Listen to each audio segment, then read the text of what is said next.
Assalamualaikum warahmatullahi wabarakatuh. Halo semuanya, selamat malam. Kali ini saya akan menceritakan sebuah cerita yang diceritakan oleh seorang penulis berdasarkan pengalaman nyata seseorang yang pindah ke sebuah kos tua yang di situ diketahui ada sumur tua yang berada di kamar ruang belakang. Lalu seperti apa kisahnya? Saya bercerita tentang pengalaman mistis yang terjadi sekitar bulan April tahun 2015. Kejadiannya di sebuah rumah tua, di rumah kos yang ada di Jalan Manuruki, Kota Makassar, Sulawesi Selatan.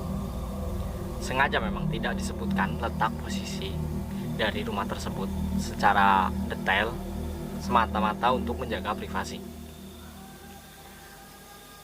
Sebenarnya rumah itu sudah direnovasi sejak setahun yang lalu. Yang pasti kalau tinggal di rumah kos itu bangunannya sudah usang karena kemakan usia. Bangunannya berbentuk rumah panggung.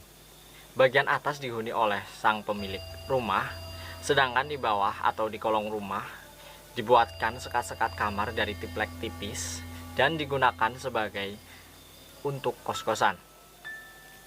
Tidak ada pagar yang mengelilingi rumah kos, dan kamar yang saya tempati berbatasan langsung dengan jalan kampung yang gak pernah sepi. Bukan tanpa alasan, hingga akhirnya rumah kos itu jadi pilihan tempatku menginap sementara.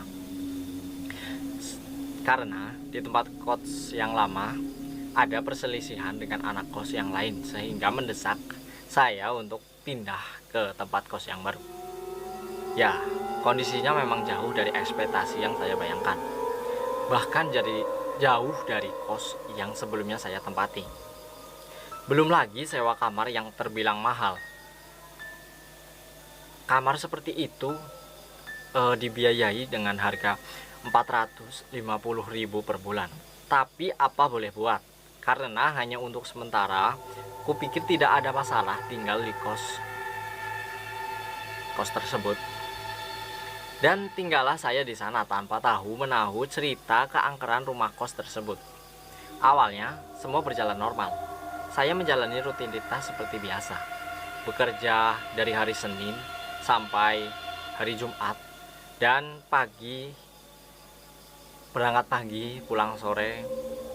Khusus hari Sabtu bisa pulang lebih awal karena selesai kerjanya sekitar pukul 14.00.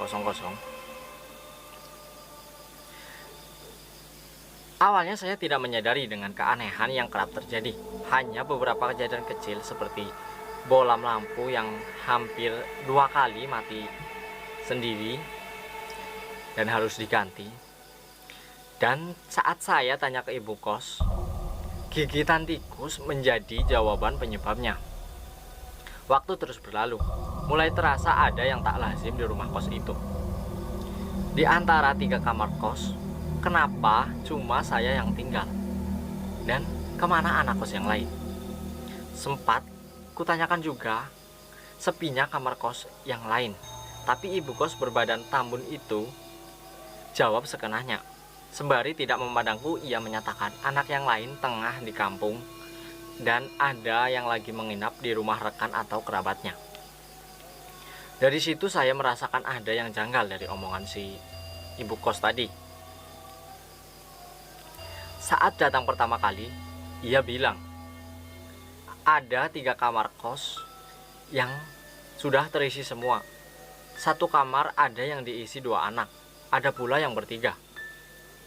Kosnya diklaim katanya ramai sekali, tak pernah sepi, bahkan sampai subuh masih ramai. Tapi pada kenyataannya saya cuma tinggal sendirian. Tak ada anak kos yang lain selama tinggal di situ. Memang ramai, tapi ramainya di sekitar rumah, bukan di dalam rumah. Keanehan ini baru terasa setelah 3 pekan tinggal di situ. Saya tidak pernah berinteraksi dengan penghuni rumah atau anak kos yang lain. Selama itu Saya hanya keluar rumah ketika akan ke kantor, ke warung, atau ke kamar mandi yang letaknya di ruangan paling belakang rumah. Dan bicara soal ruangan di belakang rumah, saya baru menyadari jika kondisinya memang menyeramkan. Dari kamarku di bagian paling depan, untuk menuju ke belakang harus menyusuri lorong remang lantaran penerangannya seadanya. Melintasi dua kamar yang tertutup, lalu belok ke kanan melewati tangga dan ketemu sebuah pintu. Hal pertama yang pasti akan dilihat oleh siapapun usai buka pintu itu adalah sebuah sumur tua. Di samping kiri sumur, posisi kamar mandi berada.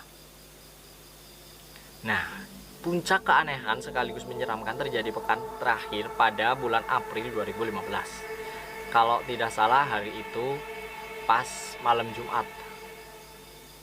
Sekitar pukul 22.00, seorang kawan saya mintai tolong untuk membelikan nasi goreng merah. Nama kawan itu sebut saja namanya Fadli. Ia biasanya kusapa dengan panggilan Kak Fadli. Sekitar sejam kemudian ia menunjukkan batang hidungnya sembari bawa bungkusan yang kupesan tadi. Kak Fadli datang saat situasi rumah kos benar-benar sepi. Entah pada kemana keluarga pemilik kos. Hal pertama yang ia tanyakan begitu menyerahkan nasi goreng merah adalah letak kamar mandi. Karena Kak Fadli sudah mengaku sejak lama menahan hajat, maka kutunjukkan arah kamar mandi sembari kucicipi nasi goreng merah. 5 menit berlalu dan tidak ada tanda-tanda Kak Fadli kembali ke ruang depan. Saya menyusulnya ke belakang rumah. Dan ternyata dia sedang duduk di anak tangga dekat pintu belakang. Nah, yang bikin saya kaget adalah raut wajahnya, memperlihatkan ekspresi bingung bercampur takut. Seketika bulu kuduku merinding. Saya mengajak ke depan dan menariknya ke kamar, tapi dia menolak. Ia buru-buru pamit mau pulang. Tapi sebelum berlalu, ia sempat bertanya kepadaku, "Siapa perempuan yang tadi? Kenapa dia menangis?" Dia bertanya seperti itu. Sontak saya terpanjat. Saya kaget, heran dengan pertanyaan perempuan yang dimaksud Kak Fadli. Tadi di tangga itu ada perempuan. Di dekatnya ada anak kecil. Perempuannya nangis. Saya tanya, "Kenapa?" Dia malah pergi. Jalan ke belakang ke arah sumur. Dia pergi pas kamu datang. Pas banget. Jelasnya dia dengan raut muka kebingungan.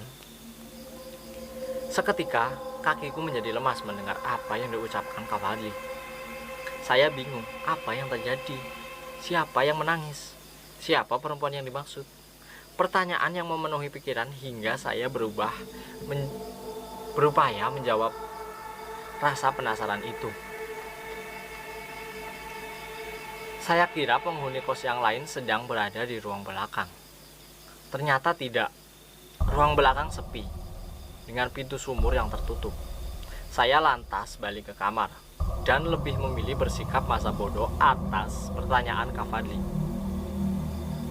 Tapi, baru saja ingin berbaring di kamar, tiba-tiba terdengar suara seseorang memberi salam dari luar. "Assalamualaikum," kata seorang perempuan, dan ku jawab dengan lantang, "Waalaikumsalam." Lalu suasana kembali hening. Ada sekitar 2-3 menit tidak ada respon atas jawaban salam. Saya menunggu orang itu tersebut melanjutkan ucapannya, tapi tidak ada sautan. Akhirnya saya yang bertanya, dengan niat ingin mengetahui siapa yang baru saja memberikan salam. Tolong dulu, kata suara itu di alam. Tiba-tiba ada suara seperti itu gitu loh. Saya menimpali teriakan itu dan bertanya, siapa yang ada di luar sana? "Tolong, terkunci kak, di belakang, di sumur," kata suara itu lagi. Artinya dia meminta tolong karena sedang terkunci di ruang belakang. Saya baru ingat pintu sumur memang terkunci dari luar. Saya pun keluar kamar dan berjalan menuju belakang rumah. Pintu belakang kubuka lebar-lebar, tapi tidak ada siapa-siapa di situ. Sepi, dan hanya keheningan malam dan suara-suara jangkrik. Seketika keringat dingin menyerap, seperti ada udara dingin menghembus dari belakang leher. Saya tidak ingin pingsan. Kuayun langkah meski terasa ada pemberat di kaki. Kemudian langsung masuk ke kamar dan melompat ke atas kasur tua, jelek, dan usang. Malam itu benar-benar membuatku tidak bisa memejamkan mata dengan tenang. Belum lagi lampu yang lagi-lagi mati tanpa ada penyebab yang jelas. Tak berani beranjak dari tempat tidur sembari membekap bantal. Yang pasti jika mentari sudah beranjak, aku harus pindah kos lain. Pagi hari kutemui ibu kos. Saya ceritakan semua kejadian aneh malam tadi. Dan ibu kos itu hanya menyatakan tidak ada perempuan dan anak kecil di rumahnya. Jawaban seenaknya ditambah permintaan uang panjar untuk kos bulan Mei menguatkan niat saya untuk cari kos yang lain. Siang hari saya ajak teman kantor, Ica namanya, untuk membantu memindahkan sebagian barang kos saya ke kos dia. Kuputuskan untuk menumpang sementara di kos Ica sampai mendapat tempat yang baru. Tiba-tiba di rumah kos dan baru saja turun dari motor, Ica sudah terperanjat melihat sekitar rumah. Wajahnya pusat pasi. "Yakin kamu tinggal di sini?" tanya dia kepadaku. Ica tidak ingin masuk ke rumah. Ia memilih menunggu di luar. Setelah mengambil beberapa pakaian dan barang-barang penting kami, kemudian kami pergi.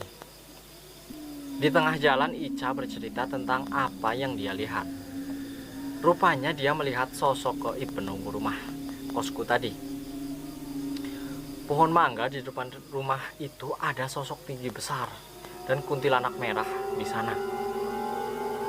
Dan "Kamu berani sekali kamu tinggal di situ," gitu loh, kata di Ica. Entahlah, saya hanya bisa menarik nafas panjang. Yang di benak hanya ada satu kata, pergi, dan tak ingin kembali lagi ke rumah itu. Mau ada setan, apa mau ada apa, berapa jumlahnya, saya tidak peduli. Yang penting siang itu saya sudah merasa lega. Ketakutan yang menghantui sepanjang malam tak ingin terulang kembali. Dan lebih baik tidak tahu sama sekali dengan cerita hantu yang ada di rumah kos itu. Karena saya hanya ingin melanjutkan kehidupan yang tenang. Dan kisahnya pun berakhir. Sampai sekian.